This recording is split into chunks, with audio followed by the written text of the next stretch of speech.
One-time MAGA all-star Marjorie Taylor Greene is calling you-know-who out for his disgusting comments about the death of Rob and Michelle Reiner and claims he's taken the GOP right down with her. Take a look.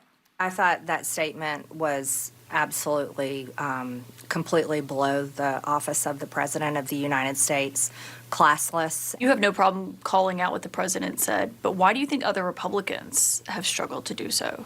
I can't comprehend it, but Caitlin, I'd like to point something out. Just last week, and I think the dam is breaking. I'm one of the people that's willing to admit the truth and say I don't see Republicans winning the midterms right now. I mean,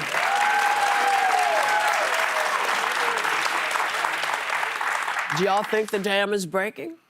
Oh, yeah. I mean, historically, she's absolutely correct. If you go back to the Civil War, the president's party has lost the House, I think 38 out of 41 times. Mm-hmm. And the president's party loses seats in the Senate about 70% of the time.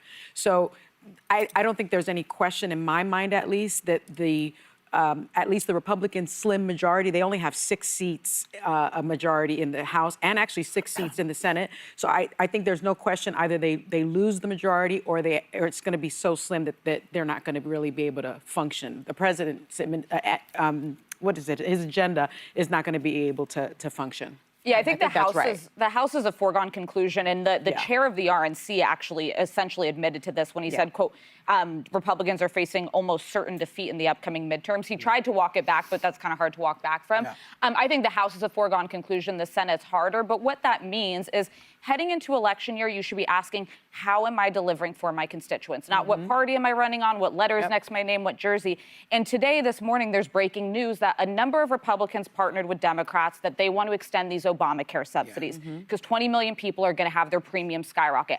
I'm not the biggest Obamacare fan, but I'm a big fan of people being able to have health insurance and being able to pay their medical bills. So if this is a stopgap thing that you do so that people can save themselves, they need to. And Mike Johnson told them to pound sand. So, yeah, you're going to lose seats. Well, and you've made the point before, by extending those, they're buying the time they'd need to come up with their better version if they have one, which it doesn't seem that way. But I think that Marjorie Taylor Greene has given so many people an off-ramp for a while.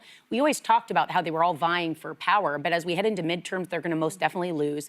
The president becomes a lame duck. I don't know why a lot of them aren't standing up when the decision is so easy. Like this Rob Reiner comment was something that everyone should have stood up defiantly and said that's disgusting. A lot of them did. A lot of them did. Yeah, but not as many as should have. I mean, would you have guessed this time last year that Marjorie Taylor Greene was the canary in the coal mine? I mean, would you have only ever if you believe in that? miracles. Yeah, and it's if you and I do believe in miracles. I know you do. That's why I say that. Ooh, because that is to me that's a miracle. It's when shocking. somebody who goes from this all the way over here has an epiphany and says, you know, they stopped me from doing what I wanted to do, but moreover, they're stopping my constituents, and I don't like it. Yeah, but you know, you give her too much credit, maybe. I mean, she's ambitious. Let's not forget that Santa is bringing the Epstein files this week. Yeah. And they're getting, and everybody's weakened in the Republican Party right now. They're not going to win. She knows it. She wants to run for something else. Yeah, but I mean, I'm happy to have her on our side now, but I don't know if she's on our side. I'm just saying, listen, I don't have to agree with everything you say. I don't have to agree with everything you say. But I need you to be conscientious enough to know when your people, the people who voted you in, are saying to you, we're suffering, and you're seeing me as part of your family who is also suffering. Yeah. And I know she made some dough, but something woke her ass up. Something woke her up. And I'm happy that it did. It's called getting her reelected is what it's called. Well, I don't know if she's running. She's not running for anything. Wait and say what she's going to do. I think it was the Charlie Kirk assassination. I think she knew she was part of the problem, and that was a jarring wake-up call for her. But I mean, she calls the president tone deaf. The other one says he's a dry drunk. I think things are not looking good for him.